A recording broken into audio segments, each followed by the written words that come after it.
வணக்கம் மக்களே. இந்த வீடியோவில் நம்ம ஒரு சோகமான செய்தி தான் பார்க்க போகிறோம்.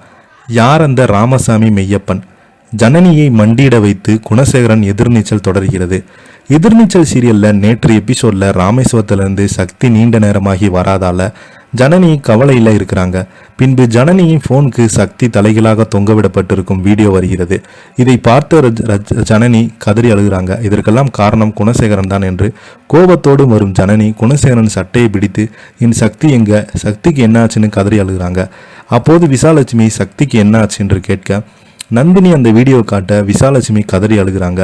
அப்போது குணசேகரன் வீட்டில் இருக்கும் பெண்கள் தான் சக்தியை எங்கே அனுப்பி சக்தியை பிரச்சனையில் சிக்க வைத்திருக்கீங்க, நான் தோளில் போட்டு வளர்த்த குழந்தை என் மகனை சக்தி இப்போ இங்கே கஷ்டப்பட்டு கொண்டிருக்கான் என்று நாடகம் ஆடுறாங்க. உடனே பார்த்தீங்கன்னா இன்றைய எபிசோடில் வேதனையோடு இருக்கும் ஜனனி ஞானத்திடம் உங்களுக்கு நிச்சயமாக சக்தி எங்கே இருக்கிறான் என்று தெரியுமா, தயவு செய்து சக்தியை விட்டுவிட சொல்லுங்க, அவங்க என்ன சொன்னாலும் நான் கேட்கிறேன், நான் தவறு செய்து விட்டேன், என்னைத்தான் அவங்களுக்கு பிடிக்காது, தயவு செய்து சக்தியை விட்டு விட சொல்லுங்கன்னு கதறி அழுகிறாங்க. விசாலட்சுமி மூத்தவனே சக்திக்கு என்னடா ஆச்சு, இவன் என்னமோ சொல்கிறான், அவனை காப்பாற்று, என் தம்பி வேற இந்த வீட்டில் 2 உயிர் பலி நடக்கும்னு சொன்னானே என்று கதறி அழுகிறாங்க. அப்போது குணசேகரன் அம்மா இவன் நாடகம் ஆடுறா, நீ உள்ளே போமான்னு பார்த்துக்கிறாங்க. அதன் பின்பு குணசேகரன் ஜன்னிடம் உன்னிடம் சில விஷயங்களை தனியாக பேசணும், என்னுடைய அறைக்கு வாயான அழுத்துன்னு சொல்கிறாங்க.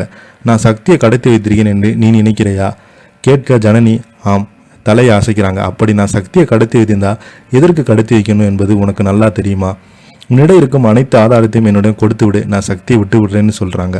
அப்போது ஜனனி உங்களை சம்மந்தப்பட்ட வீடியோ என்னிடம் கிடையாது, அது வேறொரு இடத்துல இருக்குது, அந்த வீடியோ எனக்கு 3 நாள் கழித்து தான் கிடைக்கும்னு சொல்கிறாங்க.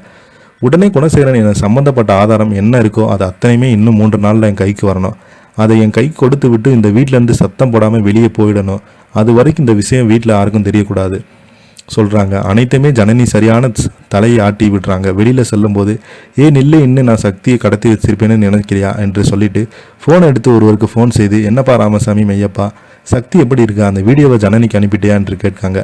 மறுமுறை இருக்கும் அந்த ராமசாமி மெய்யப்பன் நான் அந்த வீடியோவை ஜனனிக்கு அனுப்பிட்டேன், இந்த நேரம் அவர் கதறி துளுத்து அழுது கொண்டிருப்பான். இதை கேட்டு ஜனனி பார்த்தீங்கன்னா அதிர்ச்சி அடைகிறாங்க. ஜனனி பழைய எதிரி தான் ராமசாமி மெய்யப்பன். ஜனனி பெரியப்பா பையன்தான் இவங்க.